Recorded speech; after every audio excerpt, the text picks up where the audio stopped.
이 시간 우리에게 주시는 하나님의 말씀은 요한복음 14장 25절에서 31절까지의 말씀입니다.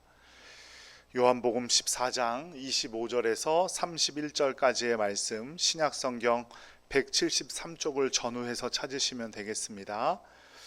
하나님의 말씀 함께 봉독해 올리겠습니다. 내가 아직 너희와 함께 있어서 이 말을 너희에게 하였거니와 보혜사 곧 아버지께서 내 이름으로 보내실 성령 그가 너희에게 모든 것을 가르치고 내가 너희에게 말한 모든 것을 생각나게 하리라. 평안을 너희에게 끼치노니 곧 나의 평안을 너희에게 주노라. 내가 너희에게 주는 것은 세상이 주는 것과 같지 아니하니라. 너희는 마음에 근심하지도 말고 두려워하지도 말라. 내가 갔다가 너희에게로 온다 하는 말을 너희가 들었나니 나를 사랑하였더라면 내가 아버지께로 감을 기뻐하였으리라. 아버지는 나보다 크심이라. 이제 일이 일어나기 전에 너희에게 말한 것은 일이 일어날 때에 너희로 믿게 하려 함이라. 이후에는 내가 너희와 말을 많이 하지 아니하리니 이 세상의 임금이 오겠음이라. 그러나 그는 내게 관계할 것이 없으니 오직 내가 아버지를 사랑하는 것과 아버지께서 명하신 대로 행하는 것을 세상이 알게 하려 함이로라. 일어나라 여기를 떠나자 하시니라. 아멘. 오늘 하루도 수고 많으셨습니다. 옆에 분들과 인사 나누겠습니다. 사랑합니다. 축복합니다. 잘 오셨습니다. 감사합니다. 주님께서 오늘도 또 이 시간에도 여러분과 함께 하실 줄로 믿습니다. 요한복음 13장에서 16장 말씀을 통해서 예수님의 마지막 교훈을 함께 나누고 있습니다. 우리 주일학교 어린이들도 이제 오늘 말씀으로 다음 주일날 이제 돌아오는 주일에 이 말씀으로 설교도 받게 되고 분반 공부도 하게 되겠죠. 특히 13장에서 14장 말씀 속에는 4명의 제자가 등장해서 예수님께 질문을 합니다. 첫 번째는 베드로가 등장을 하죠. 예수님께서 자꾸 떠나신다고 말씀하시자 베드로는 이렇게 예수님께 묻습니다. 주님 어디로 가십니까? 이렇게 물어요. 예수님께서는 이렇게 말씀하시죠. 내가 가는 곳은 네가 지금은 올 수 없지만 나중에는 오게 될 것이다. 이렇게 말씀을 하죠. 그러자 베드로는 재차 질문을 합니다. 주여 어째서 제가 지금은 주님을 따라갈 수가 없습니까? 이렇게 묻자 예수님께서 이렇게 말씀해 주세요. 너희는 마음에 근심하지 말라. 너희를 믿고 또 나를 믿으라 라고 말씀하시면서 내가 너희의 처소를 예비하러 가는 것이다 이렇게 말씀을 하시죠. 그리고 내가 다시 올 때는 너희가 그곳에서 나와 함께 머물게 될 것이다 이렇게 말씀해 주셨습니다. 두 번째 질문은 도마가 나섭니다. 도마의 질문은 베드로의 질문이 결이 비슷해요. 주님, 주께서 어디로 가시는지 모르는데 우리가 주의 길을 어떻게 알겠습니까? 이렇게 질문을 하죠. 그러니까 베드로는 어떻게 그 길을 따라갈 수 있겠습니까? 라고 질문했고 도마는 그 길이 어딘지 모르는데 우리가 어떻게 갑니까? 이렇게 질문이에요. 이에 대해서 예수님께서 이렇게 대답을 하세요. 나는 길이요 뭐요? 진리요 또 뭐요? 생명이니 나를 통하지 않고서는 아버지께로 올 자가 없느니라 이렇게 대답을 하시죠. 세 번째 질문은 빌립이라는 제자가 합니다. 주님 우리에게 아버지를 보여주십시오 이렇게 질문을 하죠. 그러면 저희가 더 바랄 것이 없겠습니다 이렇게 질문을 하자 예수님께서 이렇게 대답을 하세요. 빌립아 내가 그렇게 나랑 오래 있었으면서도 네가 그것을 모르냐? 나를 본 사람은 바로 누구를 본 것이다? 아버지를 본 것이다. 그런데도 네가 어떻게 지금 아버지를 보여달라고 말하는 것이냐? 이렇게 대답을 하셨어요. 그리고 네 번째로는 가룟 사람 유다, 그러니까 가룟 유다가 아닌 유다, 다른 유다가 질문을 합니다. 주님, 왜 이런 사실을 널리 알리지 않으시고 왜 우리에게만 이렇게 말씀을 해주십니까? 그러자 예수님께서는 그닥 대답을 하지 않으시고 유다의 질문을 바라보면 예수님의 여러 대답이 이해되지 않는 듯한 질문이죠. 이해되지 않는 듯한 거. 앞서 3명의 제자가 제기한 질문을 종합해 봐도 내가 이해가 되지 않고 확신이 되지 않습니다. 이런 대답이에요. 설교도 많이 듣고 기도도 많이 하면서도 모든 것을 잘 알고 있다가도 또 믿음이 없는 것 같아 보이기도 하고 또 잘 모르는 것 같기도 하고 이럴 때가 만난다, 이런 말입니다. 이것은 신앙생활을 하는 모든 사람의 고민이기도 하죠. 내가 엄청나게 뜨거운 사람이고 신앙생활을 잘 하는 것처럼 느껴지다가도 아닌가? 나는 아닌가? 이런 생각이 들기도 합니다. 성령 충만함도 마찬가지입니다. 성령 충만한 것 같다가 어느 날은 그냥 믿음이 바닥을 기는 것 같은 경험을 우리 모두가 하지 않습니까? 그거는 목사인 저도 똑같이 경험하는 바입니다. 자꾸 의심이 들고 하나님의 살아계심이 믿겨지지 않을 때마저도 있습니다. 그럴 때 우리에게 도움을 주시는 분이 누구냐? 바로 보혜사 성령님이다. 예수님께서 말씀하신 거예요. 25절 26절 말씀을 함께 읽어보겠습니다. 내가 아직 너희와 함께 있어서 이 말을 너희에게 하였거니와 보혜사 곧 아버지께서 내 이름으로 보내실 성령 그가 너희에게 모든 것을 가르치고 내가 너희에게 말한 모든 것을 생각나게 하리라. 아멘. 예수님이 승천하시면 누가 오신다는 거예요? 보혜사 성령님 오신다는 거예요. 그리고 예수님은 보혜사 성령님에 대해서 짧고 분명하게 정의를 내려주십니다. 성령님께서 이 땅에 오셔서 하시는 일은 모든 것을 가르치시고 모든 것을 기억나게 할 것이다, 이 말이죠. 예수님이 직접 말씀하시지 않아도 예수님의 말씀을 통해 지금 우리가 신앙생활하고 있는 것 누구 때문이라는 거예요? 성령님 때문이라는 거예요. 믿지 않는 사람들은 하나님의 말씀을 믿지 않는 거죠. 왜냐하면 그들 마음 가운데 누가 없기 때문이에요? 성령님이 계시지 않기 때문이에요. 우리는 적어도 성령으로 늘 충만해서 살아가지는 못하지만 이미 내 안에 누가 와 계세요? 성령님이 와 계신다는 사실만큼은 알고 있죠. 그래서 존 웨슬리는 거듭난 사람들, 즉 그리스도인의 제일의 특징은 그 가운데 성령님이 있느냐 없느냐로 판단할 수 있다, 이렇게 말했어요. 여기서 성령님이 있냐 없냐가 아니라 성령님을 찾느냐 찾지 않느냐로 바꾸어 대답할 수 있겠죠. 그냥 교회 나오고 그냥 교회에서 같이 밥 먹고 생활하고 이런 게 아니라 그 마음 가운데 이미 와 계신 성령님을 찾느냐 찾지 않느냐로 그리스도인을 판단할 수 있다, 이 말입니다. 그 성령님이 우리와 함께 하심을 믿고 항상 성령님을 찾으며 생활하는 사람, 그 사람은 진리를 바로 알게 되고 하나님 예수님께서 말씀하신 그 진리 언제나 기억하며 살아간다는 거죠. 이처럼 보혜사 성령님은 그래서 진리의 영이라고도 말씀합니다. 기독교 2000년의 역사가 오늘날까지 유지해 온 것 전부 성령님의 은혜 덕분이라는 거죠. 그래서 교회의 역사를 누구의 역사라 그래요? 성령님의 역사라고 하고, 사도행전을 사도행전이라고 하면 안 되고 성령행전이다 이렇게 불러야 된다고 말하는 사람들도 있습니다. 결국 2000년 동안 세상의 수많은 학문적 이론, 과학, 이데올로기 등이 기독교의 진리를 공격해 왔고 지금도 공격하고 있고 엄청나게 핍박하고 박해해 왔지만 지금까지도 기독교의 진리가 살아있는 것, 교회가 살아있는 것 보혜사 성령님의 인도하심 때문인 줄로 믿습니다. 오히려 기독교의 진리가 위험에 처했을 때 밖의 공격 때문이 아니라 내부의 부패나 내부의 문제들 때문에 그런 문제들이 생긴 것 아닐까요? 지금 겪고 있는 교회들의 문제를 보십시오. 밖의 공격 때문에 어려움을 겪고 있는 교회들이 있던가요? 어려움을 겪는 교회들 중에? 그렇지 않아요. 내부에서 성령님이 없이 그저 세상의 판단으로 살아가기 때문에 교회가 어려움을 겪는 거예요. 성령님을 모시고 진리대로 살아가려고 한다면 교회에 문제 생길 것이 아무것도 없는데 그렇게 살지 못하기 때문이죠.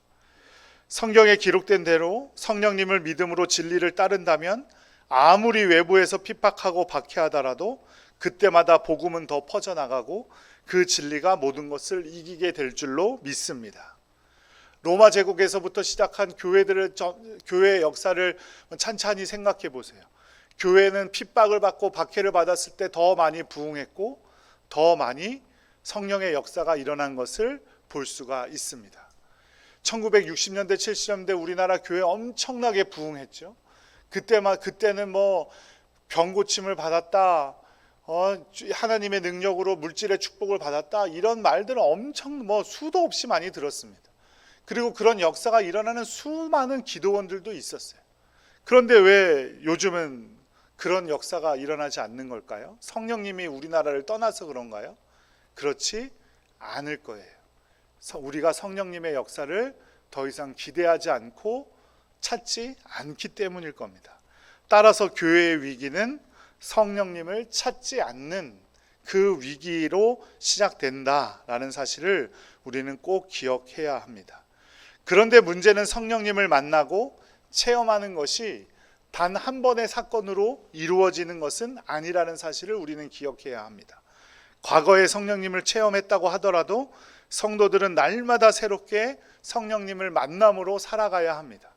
제가 고등학교 2학년 때 처음 성령 체험을 했는데 그때 체험했으니까 지금까지 여태까지 했으니까 지금은 안 해도 됩니까? 그렇지 않다는 거지요. 매일매일 성령으로 새로워져야 돼요. 그리고 아직도 성령 체험하지 못한 분들은 성령님께서 내 안에 있다는 확신을 가지고 살아갈 수 있도록 간절히 사모해야 됩니다. 절대로 착각해서 안 되는 것은, 우리가 믿음을 가지고 있다는 것은 내가 교회에 나온다는 사실이 아니라는 거예요. 교회에 나와도 성령님이 나와 함께하고 계시다는 사실을 믿지 못한다면 죄송하지만 그리스도인인지 아닌지를 다시 한번 판가름해 봐야 합니다. 물론 그건 제가 할 것도 아니고 우리가 할 건 아니죠. 하나님께서 해주실 겁니다. 그래서 하나님의 은혜로 성령님을 체험하고 성령님 안에서 신앙생활을 할 때 성경에 기록되어 있는 모든 사실을 실제로 경험하게 됩니다. 평소 다른 사람을 미워하고 화를 잘 내던 사람들도 성령님의 임재를 경험하게 되면 이웃을 사랑하라고 하신, 혀가 모든 숲을 태워버리는 아주 작은 불씨이지만 모든 숲을 태워버리는 그 힘을 가졌다라는 말씀을 기억하게 되면 이웃에게 화를 내고 이웃에게 함부로 말을 할 수 있겠습니까? 그죠? 말로 실수하고 상대방에게 상처를 주던 사람도 말로써 격려하게 되고 상대방을 높여주는 말을 할 수 있습니다. 이처럼 성령님의 역사는 내 모든 삶을 좌지우지하는 능력이 된다는 사실을 꼭 믿으시기 바랍니다. 교회에서만 그렇게 지내게 되는 것이 아닙니다. 우리의 일상까지 변화시켜 주십니다. 왜냐하면 예수님께서 하신 말씀을 자꾸 생각나게 해 주시기 때문이죠. 화를 내야 할 상황에서도 성령님께서 하나님의 말씀을 떠올려 주시는데 어떻게 화를 낼 수가 있겠습니까? 설교 시간에 목사님이 뭐라고 하셨는지, 성경 말씀을 읽긴 했는데 읽고 살다가도 일상생활 가운데서 말씀을 기억나게 하시고 그 진리를 깨닫게 하시는데, 하나님의 말씀이 샘솟듯이 내 안에 일어나게 하시는데 일상생활 가운데 어떻게 내 마음과 기분대로 살아갈 수가 있겠습니까? 그것은 IQ나 기억력과는 상관이 없습니다. 성령님이 임하시면 하나님의 말씀이 기억나게 됩니다. 그래서 하나님의 말씀을 읽을 때에도, 하루를 시작할 때에도, 하루를 마무리할 때에도 기도하는 것이 중요한 겁니다. 성령님, 오늘도 내 일상을 도우시고 하나님의 말씀을 매 순간 기억나게 하시옵소서. 그때 성령님께서 하나님의 말씀을 기억나게 하시고 깨닫게 하시고 도와주실 줄로 믿습니다. 이러한 역사는 많이 배운 것과도 상관이 없습니다. 많이 배우고 학력이 높은 사람이 하나님의 말씀을 더 많이 기억하고 깨닫는다면 학력 좋은 사람이 믿음도 다 좋아야죠. 하지만 꼭 그런 것만은 아니라는 사실을 우리는 이미 다 잘 알고 있지 않습니까? 그죠? 성령님이 우리와 함께 하시면 큰 어려움을 당하더라도 말씀을 떠올리게 합니다. 제가 지난 주일 마지막 했던 말씀 혹시 기억나세요? 주일 설교할 때 마지막으로 제가 여러분에게도 위로와 도움이 되기를 바랍니다 하고 말씀드렸던 말씀 이사야서 41장 10절 다시 한번 읽어보겠습니다. 시작. 두려워하지 말라. 내가 너와 함께함이라. 놀라지 말라. 나는 내 하나님이 됨이라. 내가 너를 굳세게 하리라. 참으로 너를 도와주리라. 참으로 나의 의로운 오른손으로 너를 붙들리라. 아멘. 사도 바울이 유라굴로 광풍을 만나게 되었을 때 예수님의 말씀을 듣고 모두를 안심시켰어요. 사도행전 27장 25절 말씀 함께 읽겠습니다. 그러므로 여러분이여 안심하라.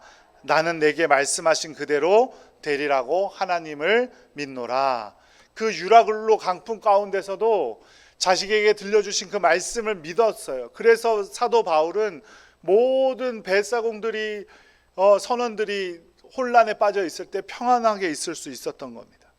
사업을 하다가 부도가 나서 가정과 회사가 풍비박산이 나고 이리저리 쫓겨다녀도 하나님의 말씀을 기억하면 살 줄로 믿습니다. 의사로부터 가망이 없는 진단을 받게 되었더라도 근심하지 않고 하나님의 말씀을 믿으며 의지한다면 반드시 그 생명이 살아날 줄로 믿습니다. 요한복음 14장 27절 말씀 함께 읽겠습니다. 평안을 너희에게 끼치노니 곧 나의 평안을 너희에게 주노라. 내가 너희에게 주는 것은 세상이 주는 것과 같지 아니하니라. 너희는 마음에 근심하지도 말고 두려워하지도 말라. 성령님께서 우리와 함께 하시면 우리가 그 말씀을 기억하게 되고 진리를 깨닫게 되므로 우리에게 무엇이 끼쳐진다고요? 평안이 끼쳐진대요. 근데 그 평안이 예수님께서는 뭐라고 말씀하셨냐면 27절 말씀에 보면 무슨 평안이요? 곧 나의 평안을 너희에게 끼친다. 지금 내가 갖고 있는 평안, 내가 누리고 있는 평안, 그 평안을 너희에게 준다 이 말이에요. 예수님이 지금 뭐 하기 직전이에요? 십자가에 달려 죽으시기 직전이에요. 그럼에도 가지고 있는, 죽음 앞에서도 가지고 있는 평안을 내가 너희에게 준다 이렇게 말씀하고 있는 거예요. 주님께서 주시는 평안은 죽음도 이기는 힘인 줄로 믿습니다. 왜냐하면 주님께서 주시는 평안, 예수님의 평안은 순간적이지 않고 영원한 것이기 때문입니다. 잠시 있다가 사라지는 것도 아닙니다. 조건이 좋을 때 생기고 나쁠 때 사라지는 그런 평안이 아니라는 말씀이에요. 둘째는 영적인 평안이에요. 상황과 조건이 평안해진다는 말이 아니에요. 셋째는 내면적인 평안입니다. 외적으로는 불편해 보일지라도 내 안에서는 기쁨과 평안이 넘치고, 그렇기 때문에 1, 2, 3번을 모두 종합해 보면 예수님께서 주시는 평안은 세상이 알 수 없는 완전한 평안임을 믿으시기 바랍니다. 하지만 세상이 주는 평안은 어떻습니까? 영적인 평안이 아니라 외적인 것이고 물질적인 것이고 육적인 것입니다. 그래서 예수님이 주시는 평안이 아닌 세상이 주는 평안은 외적인 환경과 조건에 의해서 좌우됩니다.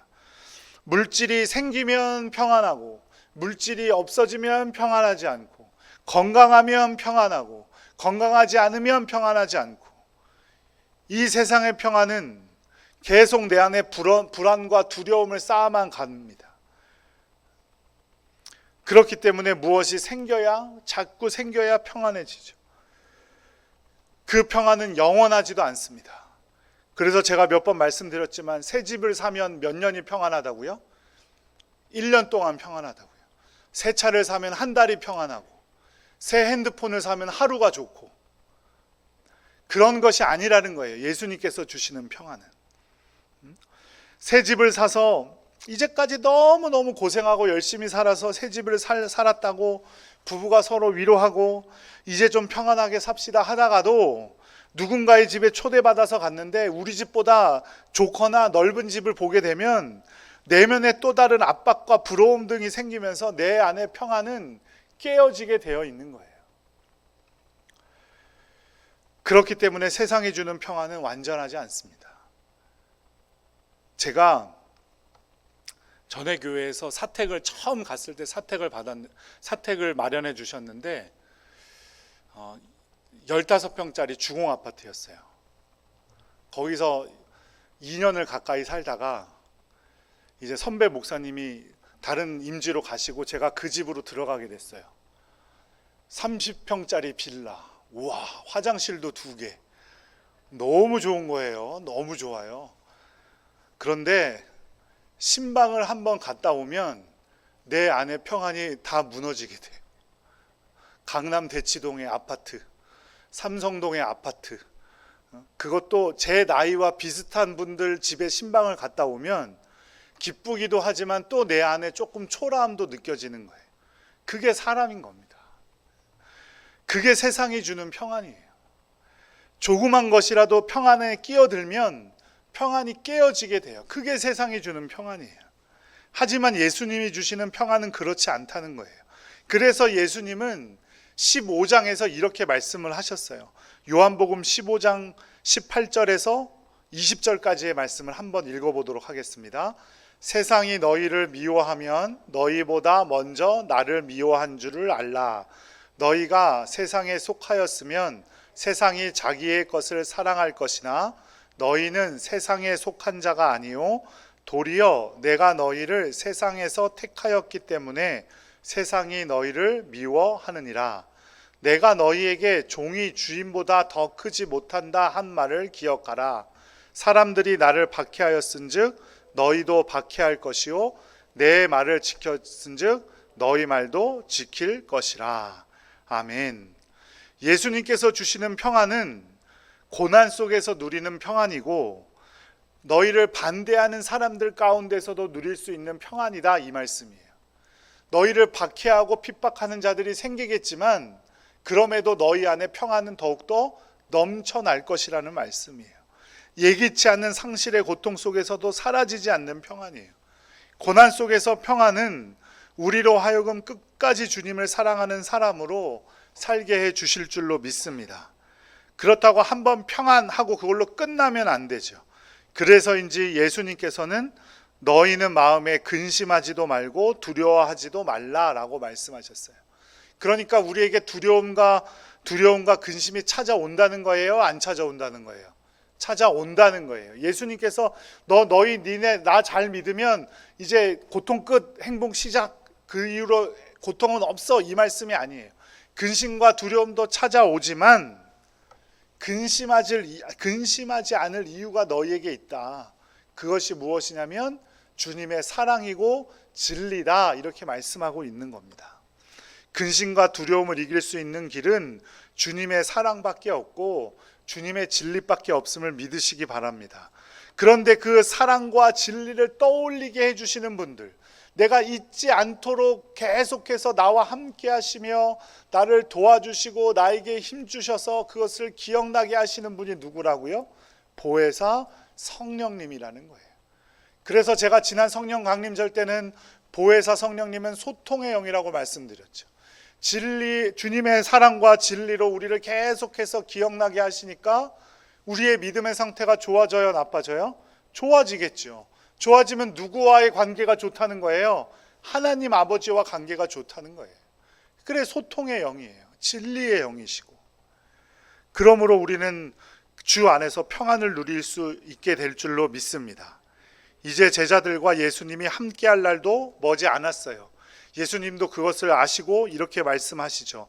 요한복음 14장 30절 함께 읽겠습니다. 이후에는 내가 너희와 말을 많이 하지 아니하리니 이 세상의 임금이 오겠음이라. 그러나 그는 내게 관계할 것이 없으니. 이제 예정된 대로 주님의 십자가와 부활과 승천이 차례차례 진행될 거예요. 그럴 때 올 때마다 내가 너희에게 자세히 말을 해줄 수가 없어, 이 말이죠. 그리고 나서 말을 많이 하지 않게 되면 이 세상의 임금이 오겠다. 이 세상의 임금이 누굽니까? 바로 사탄 마귀를 가리치는 겁니다.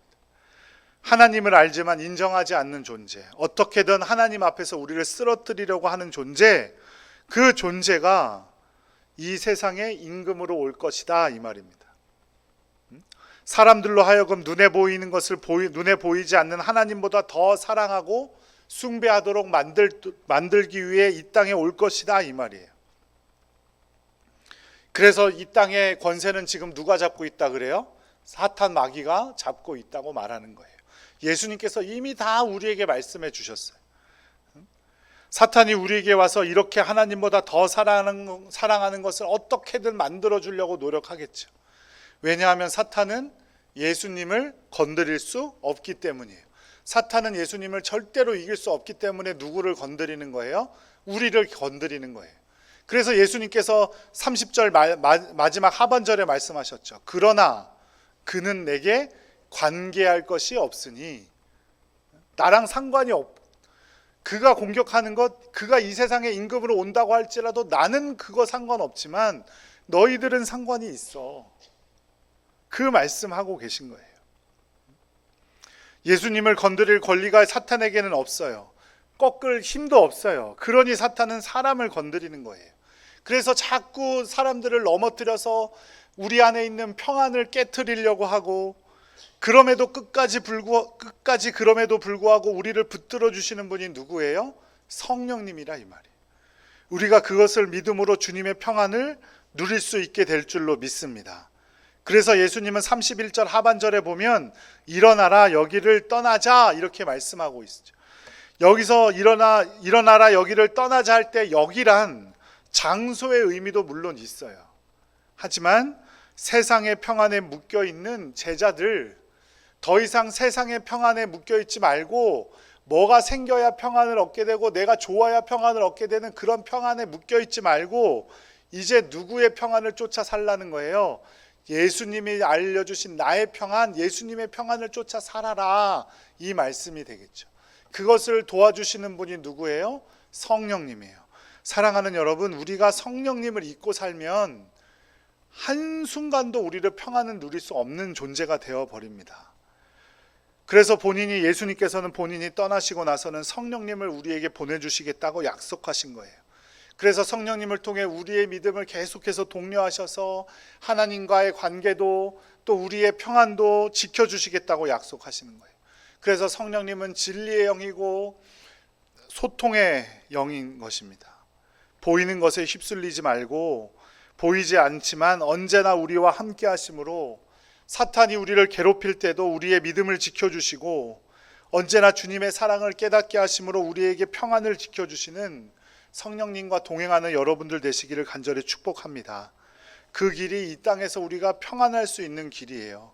그 길을 걸을 때 우리는 반드시 주님의 평안, 그 샬롬, 그 귀한 가치를 누리며 이 땅에서 살게 될 줄로 믿습니다.